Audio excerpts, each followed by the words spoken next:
Ladies, women, girls, princesses, queens, goddesses, empress, enchantess, succubus, every single form of femininity and masculinity.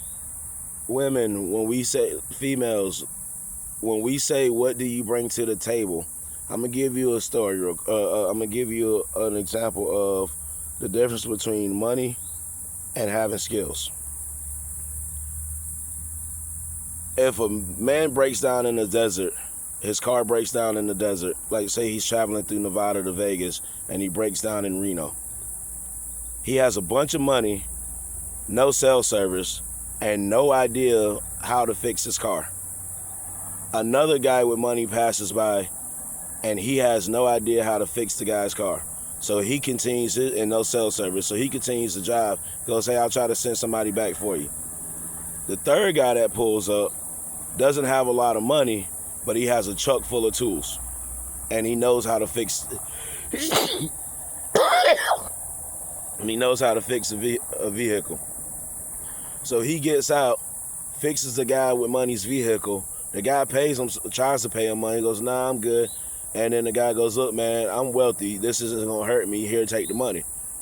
So the guy humbly accepts the money, and all three guys going about their journey. That is the equivalent of men asking women, what do you bring to the table besides your body? We're asking questions like, do you know how to set up a web page?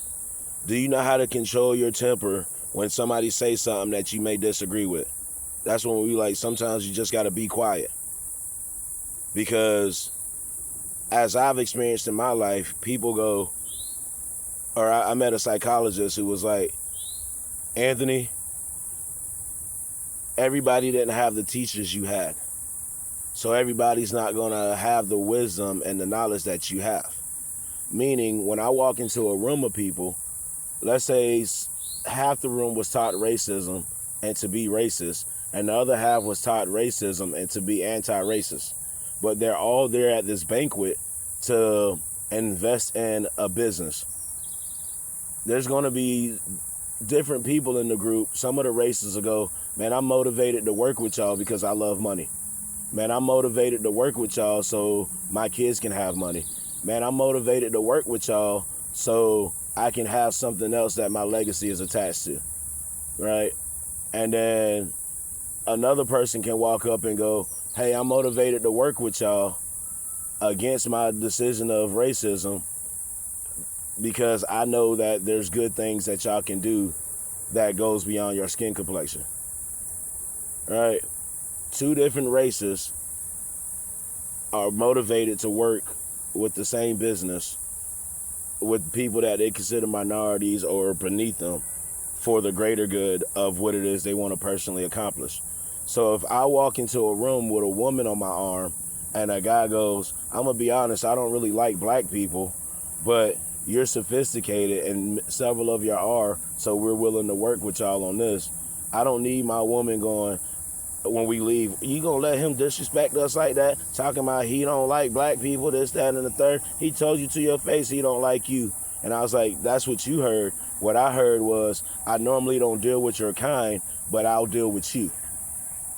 Because I can equally go in response to his comment, and this is where men think logically. If I was to say, I usually don't deal with your kind either, but I respect the fact that you're willing to put our differences aside for the greater good of this business, we're both delivering the same message to each other. So that's why they say sometimes what's understood don't need to be explained, right? So when we ask women, what do you bring to the table besides your body, we're asking, what skills do you bring? What wisdom do you bring? What intelligence do you bring? That's what we're asking when we say, what do you bring to the table? So you go, I bring my degree. I know people with degrees who went to school and earned it, but lack the wisdom to use the knowledge they learned from that degree and in situations where it's valid. That's like a doctor going to school to be a doctor, but then they go out into the world with a shitty perspective on life. Like, no, I'm not saving this patient. I don't want to help that patient. That patient doesn't deserve my skills. He got the degree and he's a doctor and he's bragging, oh, I'm a doctor. But it's like, but you're not even helping people. right? So you can have a degree, you can have money, you can have a business, but if you're not actually helping people, then having that degree doesn't really matter. I know people without degrees who have all the skill sets or who have all the knowledge of the people with the degrees, but they also have the skills by actually doing the work. Right? So ladies, when a man asks, what do you bring to the table? He's not asking about your degree. He's asking about your mindset. He's wanting to know your mindset. Are you willing to help a homeless person? Or are you the type of person that talk trash about them? Are you willing to help a struggling mother? Or are you the person that talk trash about them? Are you willing to help a father trying to make an advancement in his life? Or are you just going to talk trash about him? Are you the type of person that's going to sit back and let me play 2K or Call of Duty for 2 to 4 hours, sometimes 6 hours, to take some of this energy I stored up all day and my passion for the game of basketball and my passion for the game of Call of Duty and let me play Call of Duty in peace? Are you going to come pick up a controller and play on my team as a partner, not just in financial gains for our household, but a partner on this video game as well? Or are you the type of person, because I'm playing a video game, you're going to go in the room and chat with other guys through social media? Or are you going to ignore those guys on social media who's trying to get into your panties and break up our household and chat with the girls who are into dresses, heels, skirts, jeans, shoes, cars, jewelry, happy wife, happy life, happy spouse, happy house? I'm happy playing video games with the bros and other gamers. You're happy scrolling through fashion magazines. We both go out into the world and work a job and come back. You bring your fashion advice into our relationship. I bring unity and teamwork and information that I learned from other people while playing these games into the house. So when we say, what do you bring to the table? We asking, are you a problem at the table or are you a solutionist at the table? Are you going to use applied skills at the table, or are you just going to talk about knowing this stuff without actually proving you can do it? What skills do people bring to the teams and the occupations that I work with that made me go, I trust your leadership? Because a lot of people can have the title, but they got the title by being a follower, not by being a leader. Right? Because real leadership sometimes means if a person showed me 100 skills and 80 of them are great and 20 of them are bad, so I choose not to use those 20 and add my own, not bad for them, but bad for me and my team. So we choose not to use that 20 and bring in our own 20. Are you the type of person that's going to say, yeah, I like your 20, or are you going to tell me, no, don't use your 20, do with their 20, when their 20 is currently not helping us and the amount of business that we do?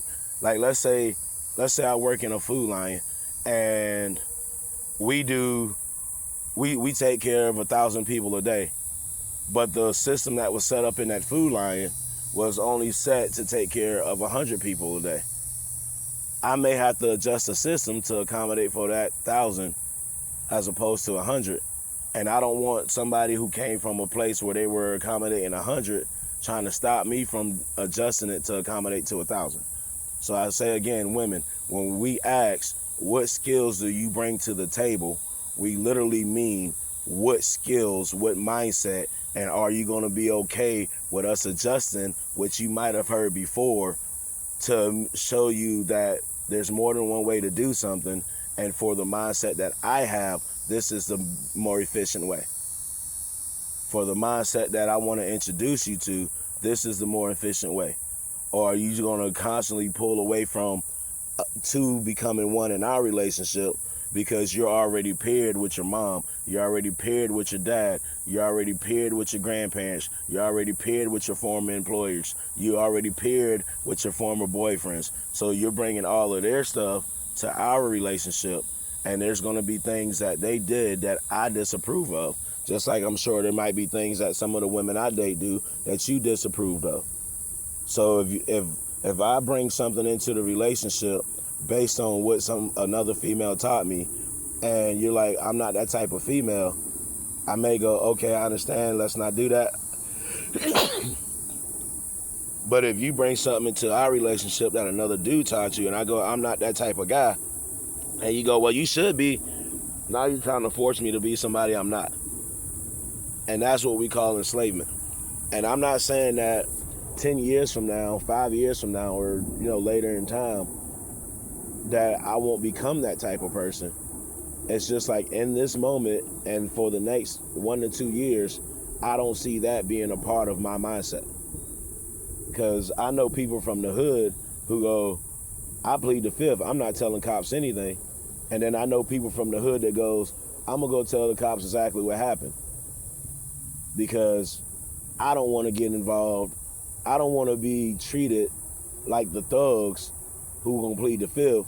I'd rather be treated like a man who's going to speak on what he did.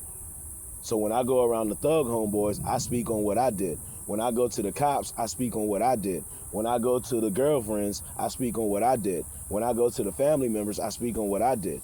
How other people perceive it and interpret it, that's entirely on them, and it's not fully up to me to change their perspective. If they bring their perspective to me and I disagree with it, we can conversate about it. But what I'm not going to do is spend my entire day trying to convince 1,000 people in different environments to see things the way I see it, when I simply just go, this is what I said, this is what I said, this is what I said, this is what I said. And people question it, this is why I said it, this is why I said it, this is why I said it, this is why I said it. So if you're going to be an asset, you go, I understand why you said it. But if you're going to be a liability, or you shouldn't have said it, because now them people, now you're thinking for somebody else. Now you're telling me what somebody else is thinking. If you're my spouse, my partner, my friend, my family, telling me what somebody else is thinking, it's not important to me.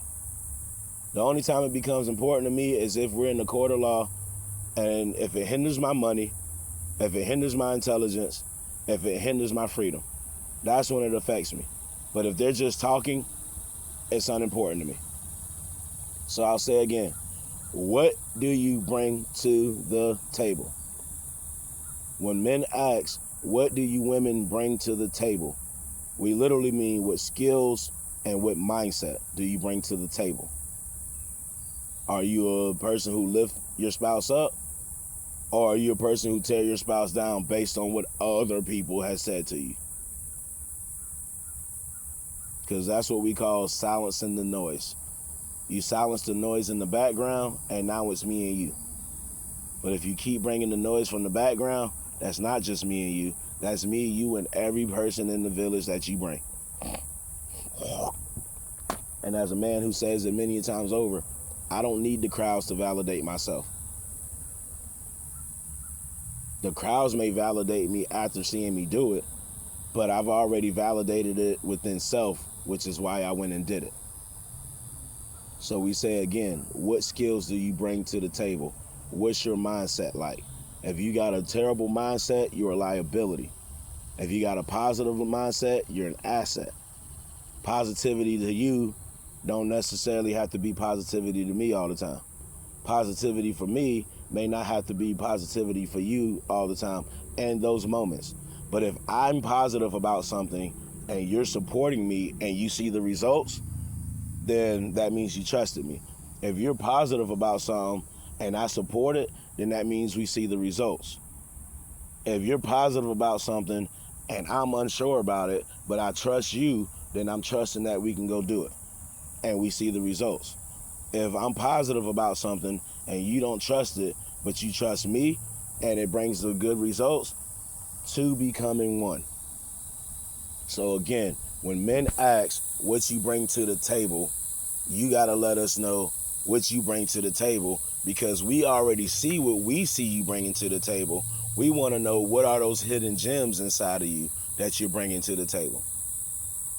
Because we can tell you we can fix a car and we can fix a house and we can do this and we can do that. Now we're going to do it. So if we're just conversating, we're not trying to blow smoke about what most of us aren't trying to blow smoke about what we can do. When it's time for us to go do it, watch us do it. Don't say, hey, why don't you do this? Hey, why don't you do that? Hey, don't do that, do this. Shh. watch us do it. Because if, let's say I'm building a house, if I decide to start the framework of the roof, sit it to the side, build the house, and then grab a crane and put the framework of the roof onto the house, that's one method of doing it. If I decide to build the frame of the house and then build the frame of the roof onto the house, that's another method of doing it. Two different methods, both of them got the job done. So we don't need you interrupting us when we're saying, watch us work. What do you bring to the table? Right? Because we know what we bring to the table. If we're trying to bring us to the table and you're snatching us out of us, or if we're bringing us to the table and you're trying to force somebody else into us at the table, then you're not watching us. And that's why I have a problem with the corporate America workplace, because they want me to bring me to the table, but then when I bring me to the table, they try to tell me not to bring me to the table. It's like, then you didn't want me at the table. You wanted your version of me at the table, and your version of me at the table isn't my version of me at the table. So, I'm highly skilled, I'm highly blessed, and I'm highly favored. I can't help the negative information embedded in my subconscious. What I can do is control how I respond to it. So, if we share electrical frequencies, if you respond verbally to something that wasn't involving you, that is you not having self-control. If I choose not to respond to it, that is me having self-control and saying, I'll show you how I don't let it affect me. So, I bring me to the table, and then other people try to put their consciousness into my consciousness, expecting me to want to be them at the table. I've been telling my brother for years, I don't want to be you. Man, no, I don't want to be you. No, comma. You right. Anthony, you don't want to be Michael. So when people go, man, you jealous, you want to be me. No, I don't. I promise you, there's so many things about you that I can explain why I don't want to be you, that it may even hurt your feelings. So if you can just accept the fact that I don't want to be you, we don't have to have these issues. If you can just accept the fact that you don't want to be me, then we won't have to have these issues. But if you keep trying to force me to be the version of mankind that I don't want to be, then you're a liability and not an asset. I prefer assets. So I'll say again, when men ask, friends, women, girls, kids, like when I say alpha males know how to listen to people and let them be themselves, that's what I bring to the table. Meaning, if a math student comes to me and go, I don't understand how I solve for X, but they already know the majority, I go, oh, let me see your work. This is where you went wrong. Oh, okay, cool. Like a teacher. If a basketball player come to me and go, I can't figure out how to complete this layup. All right, show me. All right, I'm going to play a little defense. Run it again. Oh, I see what's happening. You're bringing the ball too far back behind your back. Try extending your arm out a little more. That way the defender can't block it. And then they practice that. Thank you, Mr. Pope. I bring knowledge and wisdom to the table. So when I tell other people, what do you bring to the table? Don't act like I'm attacking you. I don't need to tell you what I bring to the table. You can see it. You right. But I want to know those hidden gems. Because you told me that you bring peace and understanding to the table, but you're always fussing about what other people are doing. You told me you bring peace and joy to the table, but anytime I say I want to go do something, you're telling me not to do it. You're telling me you bringing peace and joy to the table, but when the kids walk up to me and ask my opinion, you try to tell me to shut up and give your opinion. That's not peace and joy.